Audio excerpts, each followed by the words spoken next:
जय माताजी मित्रों, स्वागत है આજના નવા વિડીયોમાં। આજે તારીખ છે 28/7/2026 ને ઘણા બધા ખેડૂતો મિત્રોને આતુરતાથી રાહ જોવા બદલ બનાસકાંઠા જિલ્લામાં સારો એવો વરસાદ વરસ્યો છે। તેની સાથે ઘણા બધા મિત્રોની કોમેન્ટો આવતી હતી કે બનાસકાંઠા જિલ્લામાં આટલો બધો વરસાદ વરસ્યો, પણ શું બનાસકાંઠા જળાશય એવા કે મિત્રો દાંતીવાડા ડેમમાં નવા નીર આવ્યા કે નહીં? તો મિત્રો હજુ સુધી મિત્રો દાંતીવાડા ડેમમાં બિલકુલ પણ પાણીની આવક શરૂ થઈ નથી, એટલે કોઈ ખોટા વિડીયોમાં આવવું નહીં। અને દાંતીવાડા ડેમ ઉપર એક નજર કરીએ તો હાલમાં દાંતીવાડા ડેમની સપાટી 570 ફૂટે છે અને દાંતીવાડા ડેમની ભયાનક સપાટી 604 ફૂટ છે।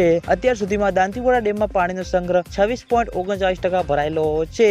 ખેડૂતો મિત્રોની કોમેન્ટો આવતી હતી કે દાંતીવાડા ડેમમાં નવા નીર આવ્યા કે નહીં? તો મિત્રો હજુ સુધી દાંતીવાડા ડેમમાં નવા નીર આવ્યા નથી અને આગામી દિવસોમાં ગુજરાતમાં એક વરસાદનો નવો રાઉન્ડ આવી જશે। તેના લીધે મિત્રો બનાસકાંઠામાં વરસાદી જોર વધશે, એટલે ફરીથી મિત્રો બનાસકાંઠા જિલ્લામાં વરસાદનું આગમન થશે અને દાંતીવાડા ડેમમાં પાણીની આવક શરૂ થશે। તો સૌથી પહેલા તમને બધાને આ ચેનલ દ્વારા વિડીયો બનાવી જાણ કરવામાં આવશે, એટલે તમે બધા અમારી ચેનલ ઉપર નવા હોય તો વિડીયોને લાઈક કરી દેજો, કોમેન્ટ કરી દેજો અને ચેનલને સબસ્ક્રાઇબ પણ કરી દેજો। તો મિત્રો જય માતાજી।